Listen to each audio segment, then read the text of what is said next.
Hey everyone, it's Jonathan here, founder of Driving Academy, and I want to let you know that there's about 18 new changes that might be coming and might affect you and your CDL license from the FMCSA. If you don't know who they are, they're the federal government that actually manages everything that has to do with transportation, specifically on trucks itself. So let's get started on the juicy content and let's see exactly what potential changes might be coming down the pipeline and how it will affect you and your career moving forward. If you're currently training for your CDL or already working in this trucking industry, there's some important news out of Washington that you should be aware of. The Federal Motor Carrier Safety Administration, or the FMCSA, has just announced a list of 18 possible changes to its existing safety regulations. These proposals are still in the early stages, of course, but they give us a look on how the FMCSA is thinking about the future of the industry. Today we're going to break down what's being considered and what it could mean for drivers, students, and why this matters now. Let's start off with what this announcement actually is. The FMCSA published a notice requesting a public feedback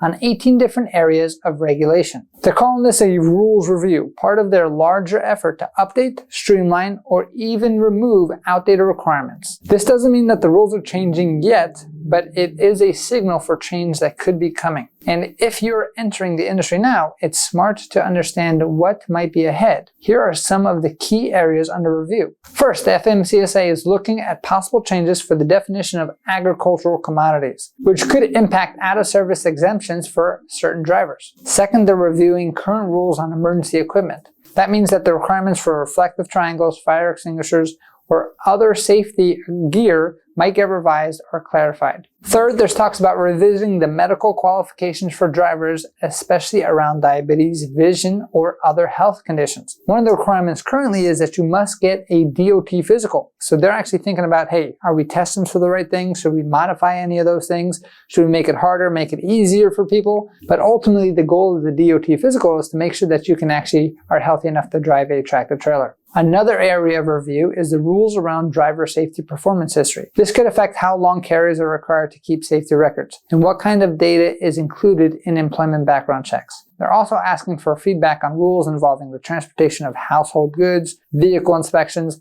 and even how often commercial vehicles need to be marked or identified. Why does this matter to you as a student or a new driver? Because anytime the FMCSA changes the regulations, it can affect how we train, how you're tested, and what's expected of you on the actual road itself. For example, if the rules around emergency equipment inspections change, the pre-trip inspection could look completely different in the future. This also affects carriers. If paperwork requirements are more relaxed or updated, it could mean a lot less red tape, which will give employers a lot more opportunity to work on their business, not just on the red tape itself, which may eventually improve the hiring and onboarding process for new drivers itself. There are also challenges if some of those rule changes make it easier to enter the industry. It could increase competition, and if record-keeping requirements are loosened too much, it could raise safety concerns for some fleets itself, right? So what's next? The FMCSA is collecting public comments on all 18 proposed areas. That means industry professionals, safety experts, drivers, and even training academies like ours can weigh in. After a feedback period, the FMCSA will decide which changes will move forward and which will be left as is. We'll be watching out on this closely and updating our training material as needed. Our goal is always to make sure that our students are trained to the most current federal and state standards across the country. If you're training for your CDL, don't worry, none of these proposals will actually impact your current test requirements.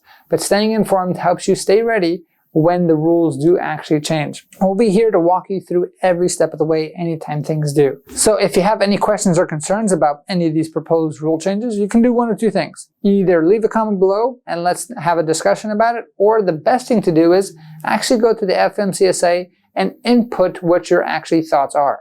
This is the time where you can actually get yourself onto the table and share your ideas and potentially impact the future of a CDL license. So if this is something that you're interested in, keeping your CDL license and making your future even easier, make sure you spread this around anybody who has anything to do with actually driving a tractor trailer and make sure we do the best thing for this country and the best thing for you. And if you are interested in learning more about how to get a CDL license, come to the best CDL school in the country, here at Driving Academy. Check out our website, cdldrivingacademy.com. Thanks. Hey, thanks so much for watching this video. If you want to get your CDL license, you know where to go. Check out our website, cdldrivingacademy.com, right over there. And if you like this video, you'll definitely like this video right over here. So make sure you check that out. But before anything else, make sure you subscribe. And I'll see you soon.